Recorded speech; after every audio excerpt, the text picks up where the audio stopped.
Hello students, in this video let us understand what is stoichiometry and the calculations based on stoichiometry. Now let us consider a balanced chemical equation, as the concept of stoichiometry deals completely with the balanced chemical equations like this, right? Now within a balanced chemical equations, the coefficients which you can see for any particular balanced chemical equations are known as stoichiometric coefficients. Okay, and what does they represent? Can I say it represents the weight ratio in terms of say equivalent weight or molecular weight? Definitely not. If I say 1 mole of N2 combines with 3 moles of hydrogen to give 2 moles of ammonia, it does not mean that 1 gram of nitrogen can combine with 3 gram of hydrogen and it will produce 2 gram of NH3. It's completely wrong. Then what does it signify? It signifies the molar ratio. So I can say 1 mole of N2 combines with 3 mole of H2 and it gives 2 mole of NH3. Okay. So if we want to find out the weight, the corresponding weight calculations, then what you're going to do, you would need to convert it either into gram atomic mass or gram molecular mass. This concept we have already seen. How can you convert it, right? So as we can see for N2, nitrogen 14. So what will be N2 weight? It will be 28 grams. Hydrogen, each hydrogen has a mass of 1, so 3 ones are 3, yes, and hydrogen 2 units each here, so accordingly we have 3 2s are 6. Then next is nitrogen 14, hydrogen 3, 14 plus 3 is 17, so 1 unit is of 17 gram, 2 moles of ammonia, so 2 into 17 becomes 34 gram. Okay, so that's in terms of the conversion into weight. Now on that basis, then why this stoichiometry concept is important to us? Because it helps us to understand, or it helps us to establish various quantitative relationships between the reactants and products in terms of moles, volumes and masses. Okay, now let us see what all information you can gain with the help of stoichiometry in case of balanced chemical equations. So see on your screen what quantitative information can be conveyed with the help of the stoichiometry. You can get the relation for mass-mass relationship, right? What does it mean? That is, if mass of one of the reactants or products is known to you, then you can find out the mass of other reactant or product, right? Similarly, if you consider mass-volume relationship, so here if you are aware of mass or volume of any one of the reactants or products, then you can calculate the volume or the mass of the other, right? Similarly, for volume-volume relationship, it is in terms of volume-volume. So if you know volume of one of the reactants or products, then you can find out or calculate the volume of the unknown one. Okay, so that is regarding the quantitative information which can be conveyed. After that, how you are going to perform for the calculations related to this concept. So there are it's a 4-step process how you are going to perform. First of all, whatever the question provided to you, you would be writing the balanced chemical equation for that. Then you would write the relative number of moles. If the question is in terms of moles, it's better to write down the relative number of moles. If it is in terms of the relative masses like gram atomic mass or gram molecular mass, then you have to write down the relative number of molecular masses. Then if the gaseous substances are involved, right, then there instead of 1 mole you can specify 22.4 liters at STP conditions. Okay, and the final step is you have to apply the unitary method and you will get your calculated answer, the solution to your question. Okay, that's it. Now we'll move towards the numericals related to this. Now the numerical which is on your screen, this is a type of numerical for volume-volume relationship in terms of stoichiometry. Okay, so see the question. What volume of oxygen gas at NTP is necessary for complete combustion of 20 liter of propane measured at 0 degree Celsius and 760 mm pressure? Okay, now in such case, what was the first step? You have to write down the balanced chemical equation. Since they are asking you about the combustion of propane, so that is the reaction as shown. Combustion means heating of that particular species in presence of oxygen, okay, and it will always give, the products will be carbon dioxide plus water. That's what the hint for you. You can remember in combustion, presence of oxygen, heating will take place and it will result in formation of carbon dioxide and water.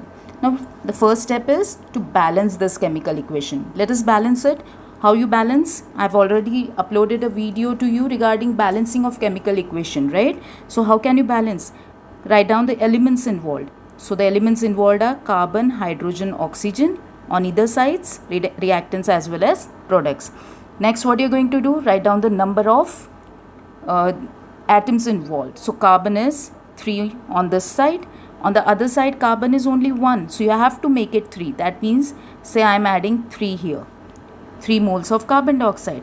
When it becomes 3, carbon is balanced. But however, oxygen has been disturbed. Okay. Let us balance hydrogen first. So hydrogen is 8 on this side. Hydrogen on the other side is only 2. I have to make it 8. So I have to convert it into 4 times. So it will be 4 moles of water. That means hydrogen will become 8 now. What about oxygen on the product side? Total oxygen, it is 4 for here. And from carbon dioxide, it has 3 2s are 6. So that becomes 6 plus 4. It has total oxygen 10. So I have to make 10 oxygen here as well. So what will be how many moles of oxygen now? 5 moles of oxygen. Is it okay? So let me write down the complete balanced equation in this particular case. So I have C3H8 plus 5O2 giving 3 carbon dioxide and 4 molecules of water. Is it okay? Now further we need to proceed. They have what they are asking you, what volume of oxygen gas is required for what? For combustion of 20 liter of propane, right? So write down the volume first. What is the volume according to this balanced equation? 1 volume of propane consumes 5 volumes of oxygen. We are only interested in this two, need not write or need not care about carbon dioxide and water in this case. That means I can say 1 liter of propane consumes 5 liter of oxygen. Okay. So on that basis, what can I say? If I am taking 20 liters of propane, what will be the consumption for oxygen? It will be 20 into 5. Okay. So that becomes 100 liter of oxygen. Okay. And that's your final answer. 100 liter of oxygen will be necessary for complete combustion of 20 liter of propane. I hope the concept is clear. So such type of questions can be asked in your exams. Okay, let us move to another numerical. So this particular numerical on your screen is an typical NCERT example, right? Let us solve this, and this is related to mass-mass relationship. Okay, see the question. Calculate the amount of water in gram produced by the combustion of 16 gram of methane.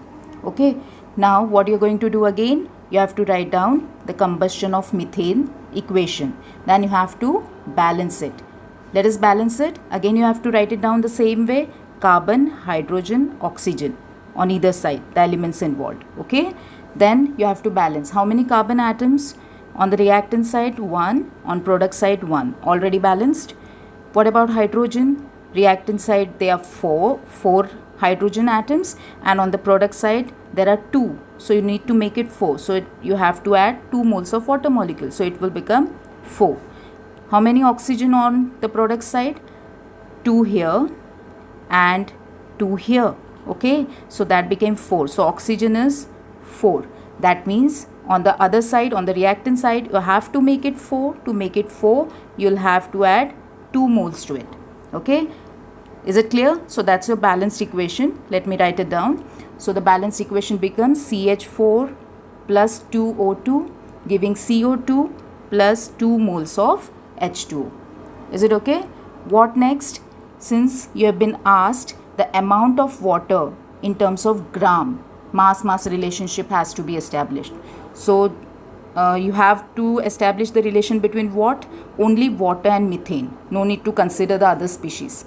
So 1 mole of methane is producing 2 moles of water. Okay. So 1 mole is giving you 2 moles of water. So on that basis, I can say 1 mole of methane makes how many grams of methane? So it is carbon has 12 atomic mass plus 4 into 1, right? That is 16.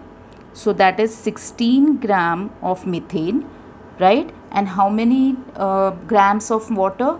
Water is, oxygen has 16, right? Plus 2 in water has 1 each. So 2 ones are 2. It becomes a total of 16 plus 2, 18. And 2 moles of water. So it became 18 into 2, 36 grams. Okay. So what I am having at this particular stage, 16 gram of methane is producing 36 gram of water. Okay. And the question is the same. Calculate the amount of water produced by the combustion of 16 gram. So your answer is 16 gram of methane on complete combustion produces 36 grams of water. Okay. I hope the concept is clear. And stoichiometry is an important topic, but also it's an easy topic, and the related numericals are also simple to solve. So you can just go through it once. Thank you for watching.